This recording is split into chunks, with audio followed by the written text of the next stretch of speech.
moi j'ai connu Eto, voilà à quoi il ressemblait. Quand je l'ai vu pour la première fois. Il était petit comme ça, comme un petit oiseau, tout petit. Comme il n'est pas dans le détail. Le voici, moi quand j'ai vu Samuel Eto pour la première fois. C'est vrai qu'il s'est beaucoup modifié, comme on dit souvent, il ne faut pas négliger quelqu'un dans sa jeunesse. Voilà, là maintenant c'est un bel homme. Il est très beau maintenant. Mais voilà comme le Samuel Eto que nous on a connu. Le voici, il venait toujours, il portait toujours le jean avec les matanga, les chaussures en plastique là. Le voici. Tout petit comme un oiseau. Le voici. Voilà, il était ambassadeur ici, il gagnait déjà au moins 200 000 euros, 300 000 euros le mois. Il était multimillionnaire ici. Donc le voici. Il était noir. Tout petit comme ça. Voilà Ben qui le connaît. Samuel ne portait pas les chaussures en cuir. Il portait toujours un petit jean délavé clair avec les chaussures en plastique. Le voici. Tout petit comme un oiseau. Voilà Ben qui dit que c'est vrai. Voilà le Eto que nous on a rencontré. Voilà. Mais tu ne peux pas lui demander à lui parce que tu portes son sac. Comment c'est possible qu'il était bien noir, hein? Parce que même ici, même la photo est claire. Là, c'est nous. Quand c'est Samuel, vous dites qu'il se lave avec le calcaire. C'est pour ça que sa peau est devenue. C'est comme ça qu'il était. Parce que là même il est un peu clair. Bon, aujourd'hui il est comme ça. Bon. On nous dit que c'est parce qu'il se lave avec le calcaire, avec l'eau du calcaire. Donc nous on ne se lave avec l'eau du calcaire. Mais moi tu ne peux jamais voir une photo de moi avec cette couleur. Voici Samuel. Même les cheveux ne poussaient pas bien sur sa tête. Il avait une calvitie naissante. Tu as vu? Voilà sa tête. Les cheveux ne poussaient pas bien. Donc du coup il rasait toujours tout entièrement. Parce qu'il avait une calvitie précoce. Non, voilà le Eto que nous on a vu pour la première fois. Je me souviens. Le voici. Il tenait avec les modos. Le voici. Et les cheveux, il commençait à perdre les cheveux très tôt. Bon, voilà le Samuel que les gens voient aujourd'hui. Voilà le Samuel que nous voyons. On remarque que tu as fait pousser tes seins. Donc, je mets la main au feu. On ne te prend pas derrière. Voilà tes seins. Tout le monde va remarquer que les tchélés font un effort. Regardez. Voilà les seins. Hein. Il a les seins. Mais, l'entrejambe, il n'y a pas. Il n'y a rien, même les noix, il n'y a pas. Donc, tu n'as pas le sexe. À quel moment je rêve que tu mettes ton sexe chez moi? Il n'y a pas. Moi, je l'ai toujours vu. Quand je cause avec un homme, je regarde toujours son pantalon. Donc, aujourd'hui, on a écouté notre frère. Qui nous a appris que j'aurais eu un enfant avec un certain Issa Oudini. Devant Dieu, devant les hommes, je n'ai jamais eu un enfant avec un certain Issa Oudini. Devant Dieu et devant les hommes. Je n'ai jamais eu un enfant avec Issa Oudini. Je n'ai jamais couché avec un certain Issa Oudini. Devant Dieu. Donc, Issa Oudini était un camarade à moi. On est en classe de seconde. Je crois que je suis parti chez eux peut-être une seule fois. On était camarades de lycée. Je n'ai jamais couché avec lui. Je suis désolé, Serge Tamba. Je n'ai jamais couché avec lui. C'est simplement la preuve que tu ne me connais pas. Si jusqu'à aujourd'hui, tu ne sors pas la vraie version de ma vie. Si jusqu'à aujourd'hui, tu n'arrives pas à dire quelque chose d'établi dans ma vie où tu peux apporter les preuves. Ça, c'est bien la preuve que ma vie privée est tellement cachée. C'est pour ça qu'elle fascine de nombreuses personnes. Et tu l'as compris. Tu sais que si tu parles de Marlène, en une journée, tu auras 5000 vues. Parle-nous de toi, parle d'autre chose. Parce que la personnalité de Marlène fascine. Les gens veulent écouter Marlène. Les gens veulent savoir les secrets de Marlène. Non. Tu dis que j'ai rencontré des gens, j'ai fait des enfants avec, mais tu cites que le nom d'une seule personne. Mais tu devrais savoir avec qui j'ai fait des enfants, puisque tu me connais, tu serais même parenté à moi. Mais je ne vais pas m'attarder dessus. Moi, ce qui m'intéresse aujourd'hui, c'est parce que tu es revenu là sur ce sujet particulier, en ce qui concerne ton sexe. Donc, je t'ai dit, moi, je suis une femme extrêmement vicieuse. C'est-à-dire, j'aime les hommes, j'aime énormément les hommes. J'aime les hommes et moi, les hommes ont toujours laissé un très bon souvenir. Et donc, lorsqu'un homme insiste que Marlène, tu voulais aller avec moi, Marlène, moi, je prends un effort d'aller rechercher dans tes photos. Donc, ce que j'ai fait, je suis allé chercher ton sexe. J'ai ouvert un peu tes jambes pour que tout le monde puisse regarder. Parce que généralement, pour avoir côtoyé les sportifs, moi, quand j'ai côtoyé les sportifs de haut niveau, je sais que un sportif de haut niveau, s'il s'assoit comme ça, tu vas voir son appareil génital. Tu vas voir son membre. Mais, moi, quand j'ai fouillé dans ta culotte, il n'y avait pas grand chose, Serge Tamba. Parfois, même quand quelqu'un n'a pas un bon pénis, il peut avoir les gros noyaux. Toi, même les noyaux, tu n'as pas, Serge. Même les noyaux, tu n'as pas. Parce qu'on devrait quand même voir tes noyaux. Même les noyaux, tu n'as pas. J'ai bien fouillé, j'ai bien écarté, il n'y a pas quelque chose. Parce que moi, avant de commencer à fantasmer sur quelqu'un, je fais quand même un effort d'aller faire des recherches. Regarde, moi, j'aime le sexe. J'aime quand un homme est un homme. Je n'aime pas les pertes de temps. Je travaille dur, donc quand je dois m'amuser, il faudrait que ce soit avec quelque chose. Moi, j'aime pas les doigts des gens. Moi, tu as les gros doigts, les gens qui mettent souvent les doigts dans les sexes des femmes là. Ça fait le doigt que toi tu fais l'amour. Le doigt, tu as les doigts. Mais en bas, il n'y a pas grand chose, Serge. Même les noyaux, tu n'as pas. J'aime pas les hommes avec les petits noyaux comme les catas de la chair. Je n'aime pas ça, Serge. C'est pas intéressant. J'aime quand un homme est calibré. Et donc, je doute que tu ailles avec les femmes parce que, un homme de ton âge, si tu avais une sexualité régulière, tes noyaux devaient déjà descendre. C'est-à-dire que tu vas avoir les noyaux descendus. Tes noyaux ne sont pas descendus. Tu as plus de 50 ans. C'est voici. Tu n'as pas les noyaux. Moi, j'aime bien le bruit des noyaux. Tu n'as pas les noyaux. Tu n'as pas. Donc, ça ne m'intéresse pas vraiment. J'ai regardé, j'ai écarté. J'ai bien écarté, il n'y avait pas. Les amis, j'ai cherché, il n'y avait pas. Un gars, quand il est membré, il s'assoit comme ça, tu vois le truc. Mais il n'y a pas. Mais ce qui m'a intrigué quand même sur tes photos, c'est, j'ai vu que tu fais plutôt pousser tes seins. Ça peut nous indiquer le type de sexualité que tu aimes. Voilà tes seins. Voilà, le bas, il n'y a pas, la queue, il n'y a pas. Les doigts, tu as. Tu as les doigts, mais ici, il n'y a pas. Il n'y a pas quelque chose. Mais on remarque que tu as fait pousser tes seins. Donc, je mets la main au feu. On ne te prend pas derrière. Voilà tes seins. Tout le monde va remarquer que les tchélés font un effort. Regardez. Voilà les seins. Il a les seins. Mais, l'entrejambe, il n'y a pas. Il n'y a rien, même les noix, il n'y a pas. Donc, tu n'as pas le sexe. À quel moment je rêve que tu mettes ton sexe chez moi? Il n'y a pas. Moi, j'ai toujours vu. Quand je cause avec un homme, je regarde toujours son pantalon. Donc, pour que je sois intéressé par toi, je regarde d'abord bien. Donc, qu'est-ce qui m'aurait poussé à avoir des visées sur toi? Parce que j'ai déjà bien regardé. J'ai dit, mais attends. Physiquement, voilà, te voici physiquement. Tu es la créature de Dieu. Je suis plus grande de taille que toi. Te voici. Tu sais déjà marcher avec toi, je connais ta taille, je te dépasse. Te voici. Tu dois avoir 1m59. Te voici.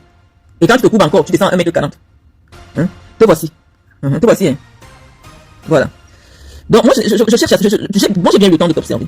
Donc, je veux savoir à quel moment l'envie de te mettre dans un lit m'est venue. Je t'ai dit, je vais pas revenir sur ce que j'ai dit sur l'ancien direct. C'est pour ça que j'ai parlé avec les preuves. Tu m'as dit que je me serais un sang. Donc, j'ai dit, mais attends, moi, ça fait près de 17 ans que les journalistes me prennent en photo, que ce soit lors des émissions radio, lors des émissions télé. Tu devais nous sortir une image de moi il y a peut-être 10 ans, il y a peut-être 5 ans, ou il y a même plus, parce que tu sembles me connaître depuis des années. Parce que lorsque tu parles du baptême de mon fils a été baptisé à peut-être 2 mois. Aujourd'hui, c'est un monsieur qui a une femme. Ça veut dire que ça fait quand même un moment que tu me connais. Donc, en principe, tu devrais nous le chercher, parce que là, maintenant, on fait un débat, preuve contre preuve. Bienvenue au café-restaurant africain Le Maillot Jaune. Au maillot jaune, c'est le chic, la classe, le glamour et l'ambiance est assurée par les meilleures idées de la place bruxelloise. Le café Le Maillot Jaune vous fait déguster les meilleurs mets africains et plus précisément camerounais. Et sans oublier le spécial week-end tarot qui va de vendredi dans l'après-midi jusqu'à dimanche X heure. Le café-restaurant africain Le Maillot Jaune est situé au cœur de Bruxelles, juste à 3 minutes à pied de la gare du Midi, à l'adresse 41 rue des Deux Gares, Anderlecht 1070 Bruxelles. Téléphone fixe 0032 258 108 et 93. Le café-restaurant africain Le Maillot Jaune est ouvert tous les jours de 10h jusqu'à X-heure. La référence, c'est au café-restaurant africain Le Maillot Jaune. Ici, c'est pas là-bas. Et là-bas, c'est pas ici. Preuve contre preuve. Parce qu'il est question aujourd'hui d'interroger nos crédibilités respectives. Tu dis que moi j'ai fait le genre. Ça veut dire que moi quand j'ai connu Samuel Eto'o, c'est ça que j'ai pris. Parce que Samuel, c'est lui le nœud gordien de notre problème. Moi je sais pas pourquoi. J'ai seulement dit ancien, c'est mon problème avec toi. Quand moi j'ai connu Eto'o, voilà à quoi il ressemblait. Quand je l'ai vu pour la première fois. Il était petit comme ça, comme un petit oiseau, tout petit. Comme il n'est pas dans le détail. Le voici moi quand j'ai vu Samuel Eto'o pour la première fois. C'est vrai qu'il s'est beaucoup bonifié, comme on dit souvent, il ne faut pas négliger quelqu'un dans sa jeunesse. Voilà, là maintenant c'est un bel homme. Il est très beau maintenant. Mais voilà comme le Samuel Eto'o que nous on a connu. Le voici, il venait toujours, il portait toujours le jean avec les matangas, les chaussures en plastique là. Le voici. Tout petit comme un oiseau. Le voici. Voilà, il était ambassadeur ici, il gagnait déjà au moins 200 000 euros, 300 000 euros le mois. Il était multimillionnaire ici. Donc le voici. Il était noir. Tout petit comme ça. Voilà Ben qui le connaît. Samuel ne portait pas les chaussures en cuir. Il portait toujours un petit jean de lavé clair avec les chaussures en plastique. Le voici. Tout petit comme un oiseau. Voilà Ben qui dit que c'est vrai. Voilà le Eto'o que nous on a rencontré. Voilà.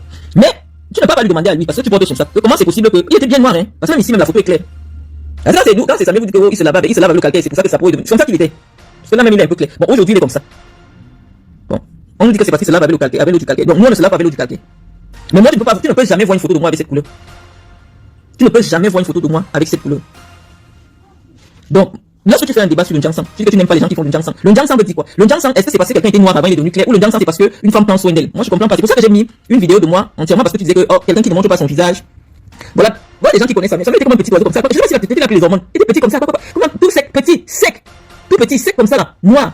Nous le Samuel Eto'o que nous on a vu. Et il ne portait jamais les chaussures en cuir. Quand il dit qu'il se sac, c'était toujours les chaussures en plastique, les matangas. Donc moi c'est le Samuel Eto'o que j'ai vu au moins pendant 5 ans. C'est comme ça qu'il était. Les gens en grandissant, ils se métamorphosent, on se bonifie avec le temps. Donc, moi j'ai vu que Eto'o a changé de couleur. Parce que moi je l'ai vu en 2000. Et en 2025, il est devenu métis. Donc moi je ne sais pas. Peut-être que c'est à lui. C'est pour ça que je t'ai envoyé à lui demander son secret. Moi, tous ceux qui me connaissent. Voilà un gars de Manjo. Quand on te dit que Manjo, ça veut dire c'est les années 1990. J'avais 8 ans. Un gars de Manjo est venu commenter que Marlène était métisse. Parce que quand tu es très clair en vieillissant, tu t'assombris même un peu. Donc chez Samuel Eto'o, c'est plutôt l'inverse. Parce que les gens qui sont nés clairs, quand tu vieillis, tu t'assombris. Mais Samuel lui devient blanc en vieillissant. Donc lui fait le processus inverse. Donc c'est plutôt à lui. Sur le débat des couleurs, parce que tu poses de lui et le Njangsang te pose un problème. Parce que toi tu as un problème avec la couleur des peaux des gens. C'est plutôt à lui que tu devrais demander que, mais Samuel, comment c'est possible que, quand on t'a connu, tu étais noir, très noir, mince, petit de corps, petit de corps. Pourquoi, qu'est-ce qui s'est passé, cette métamorphose-là? Il va t'expliquer. Tu vois, même les cheveux ne poussaient pas bien sur sa tête. Voici, 2, 3, 4, 5, 6. Voici Samuel. Même les cheveux ne poussaient pas bien sur sa tête. Il avait une calvitie naissante. Tu as vu? Voilà sa tête. Les cheveux ne poussaient pas bien. Donc, du coup, il rasait toujours tout entièrement. Parce qu'il avait une calvitie précoce. Non, voilà le Eto'o que nous on a vu pour la première fois. Hein. Je me souviens. Le voici. Il tenait avec les modos. Le voici. Et les cheveux, il commençait à perdre les cheveux très tôt. Bon, voilà le Samuel Eto'o que les gens voient aujourd'hui. Voilà le Samuel que nous on voit. Avec la calvitie. Bon, donc sur ce débat sur les physiques qui change, il y a des gens près de toi qui peuvent t'expliquer. Moi je peux pas avoir le débat d'une Njangsang avec toi. Je t'ai monté de la tête aux pieds. Si j'étais peut-être une fille qui vend les huiles, la force de faire la publicité sur moi, j'allais te dire que moi je fabrique déjà les huiles de Njangsang, je vends parce que mon corps est propre, ma peau elle est propre, du pied jusqu'à la tête. J'ai mis ma vidéo du pied jusqu'à la tête, tu m'as déjà vu. Ce n'est pas le Njangsang, je suis né comme ça. Et je ne vais pas faire le défilé des photos de mes sœurs, des enfants de mes sœurs, des enfants de mes petits frères. J'ai mon petit frère qui est au Cameroun là-bas. Il est comme un chinois, il me ressemble. Il est clair de peau, ses enfants comme des métis. Donc, tu es venu m'attaquer parce que j'ai dit que Samuel Eto'o est un ancien riche. Et on est quitté de là, tu es déjà sur ma maman. C'est ça qui me fait même encore mal. Et c'est pour cela que je réponds. Parce que tu parles de ma maman. Je ne connais pas la tienne. Je ne connais pas tes parents. Mais tu es sur mes parents. Tu es sur le professeur Mendozé qui est mon géniteur, mon père géniteur. Tu es sur ma maman, ma pauvre maman, qui n'a jamais donné une interview, qui n'est jamais intervenue sur quoi que ce soit au Cameroun. Dès que je parle, vous trouvez nécessaire de venir appeler mes parents. C'est pour ça que je deviens souvent violente avec vous. Lorsqu'il s'agit de mes parents, je ne porte pas les gants, j'enlève ma casquette de docteur, d'intellectuel, de ce que vous voulez. Je viens m'asseoir, je deviens l'enfant de quelqu'un. Et je viens vous répondre. Est-ce que tu dis qu'il y a 2 journalistes de Vision 4 qui m'ont fait le portier? Aucun journaliste n'a le courage même de me dire bonjour.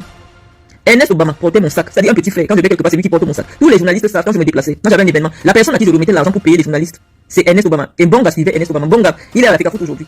Les seuls journalistes avec lesquels je me suis assise et mangé, c'est Ernest Obama et Bonga. Donc, dis à Ernest Obama qu'il a déjà eu un rapport sexuel avec moi, il va te dire jamais. Donc, tu as besoin de mentir sur des gens. Et je sens parce que comme Ernest Obama, peut-être tu n'es plus en odeur de sainteté, tu vas venir le salir. Mais Bonga est toujours avec vous. Bonga, c'est un enfant, un garçon fidèle à sa mère. Comment tu peux te permettre de mentir sur lui? Qu'est-ce que tu gagnes à faire ça? C'est pour ça que je dis j'ai des questions sur ta sexualité. Et je pense que les photos que nous avons vues tout à l'heure, à savoir tu n'as pas le sexe. Parce que généralement, ceux qui vivent dans le tchéléisme, c'est qu'ils se rendent compte que tu es le gens qui rythment les femmes. Tu rythmes les femmes des gens. Comme tu me rythmais, c'est sûr que quand je marche avec toi, tu dis aux gens que je sors avec toi. On te voit tous les jours avec une fille. Alors que tu rythmes le dossier de quelqu'un. Toi-même, tu ne fais rien. Tu n'as rien. Si tu peux t'asseoir aujourd'hui et dire que moi, j'ai voulu sortir avec toi, j'ai monté tous les arguments, j'ai dit, je commence à vouloir, te voici debout, il n'y a pas de sexe. Il n'y a rien ici. Il n'y a rien. Voilà ça dans la culotte. Il n'y a rien là. Tu as une fente. C'est pour ça que malheureusement aujourd'hui, comme vous êtes des petits affamés, les hommes au Cameroun vous prennent par le derrière. Moi, je respecte la sexualité de tout un chacun. Mais il faut assumer. Il faut assumer. Tu donnes le derrière, c'est à tout à ton honneur. Et même Freud disait que lorsque un homme s'attaque à une femme, c'est qu'il a des doutes sur sa sexualité. Tu peux pas venir avoir un débat. Tu es quand même un animateur radio. Qu'on t'aime, qu'on ne t'aime pas, tu as fait tes pas à Yaoundé. Donc même lorsque tu viens interpeller une personne de mon rang, tu vas pas nous limiter le débat. Les gens ont besoin d'élever le débat, de comprendre. Tu dis que j'ai dit qu'Eto fils n'a rien. Or les gens ont vu qu'Eto fils a quelque chose. Pourquoi tu amènes le débat d'Eto? Toi tu veux au fond de toi, tu es jaloux de Samuel Eto'o. Et tu sais que la personne qui a la voix qui porte pour dénigrer Samuel Eto'o avec crédibilité, c'est moi. Vous êtes toujours dans des schémas freudiens. Tu sais que quelqu'un n'est pas crédible. Pourquoi tu viens répondre quand la personne parle? Quand tu sais que ce que Marlène nous dit, personne ne peut croire ce qu'elle dit parce que pourquoi tu prends la peine de venir t'asseoir, tu fais 3 vidéos pour me répondre? Non, c'est vous qui me donnez la crédibilité. Tu m'as dit que j'ai menti sur la première dame Chantal Biya. Mais tu ne dis pas ce que j'ai dit sur Chantal Biya qui est le mensonge.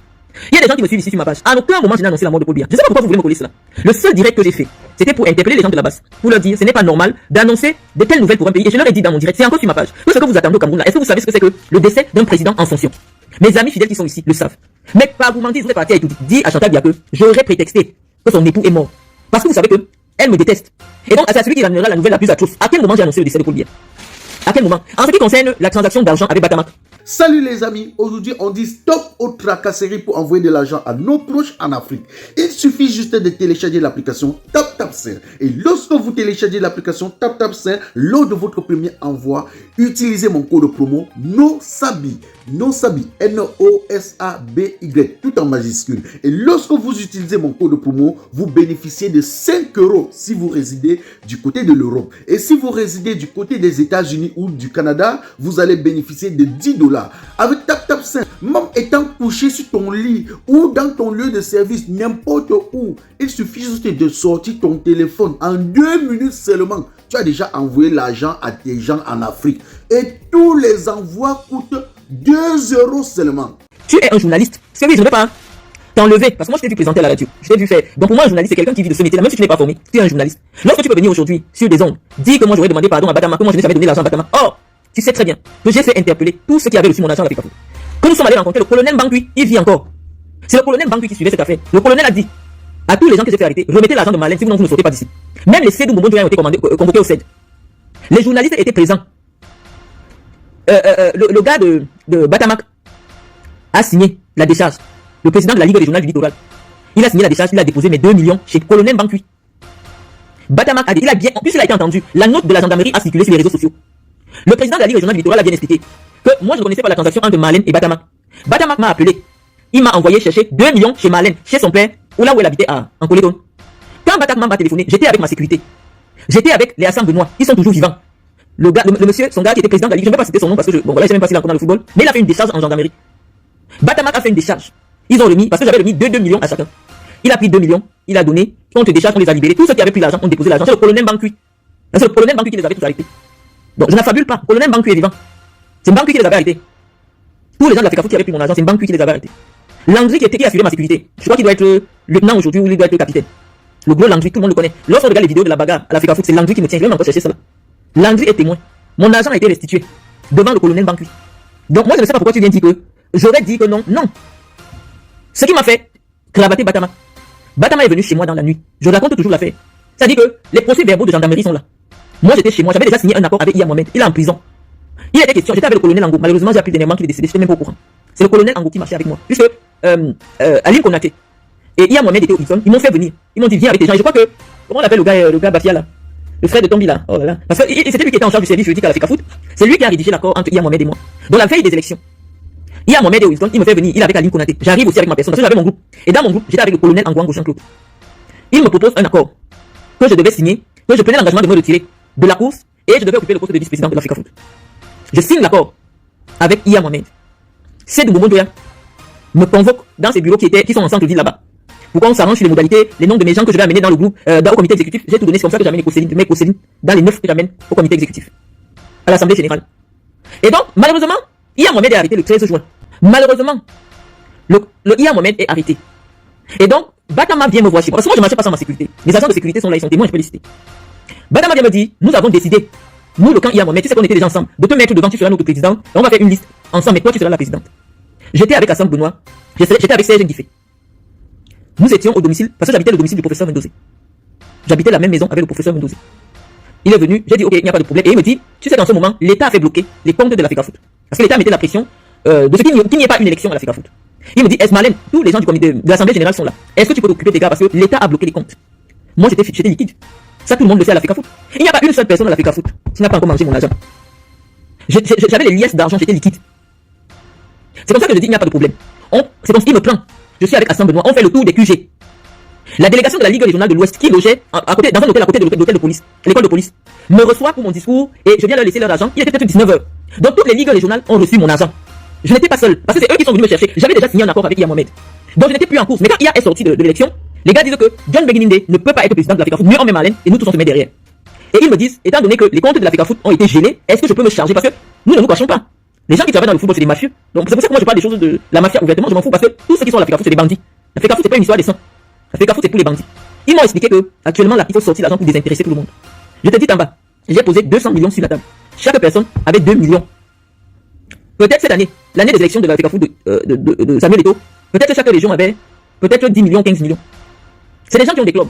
Ils souffrent. Salut les amis, aujourd'hui on dit stop aux tracasseries pour envoyer de l'argent à nos proches en Afrique. Il suffit juste de télécharger l'application TapTapSend. Et lorsque vous téléchargez l'application TapTapSend, lors de votre premier envoi, utilisez mon code promo NOSABI. NOSABI, N-O-S-A-B-Y, tout en majuscule. Et lorsque vous utilisez mon code promo, vous bénéficiez de 5 € si vous résidez du côté de l'Europe. Et si vous résidez du côté des États-Unis ou du Canada, vous allez bénéficier de 10 $. Avec TapTapSend, même étant couché sur ton lit ou dans ton lieu de service, n'importe où, il suffit juste de sortir ton téléphone. En 2 minutes seulement, tu as déjà envoyé l'argent à tes gens en Afrique. Et tous les envois coûtent 2 € seulement.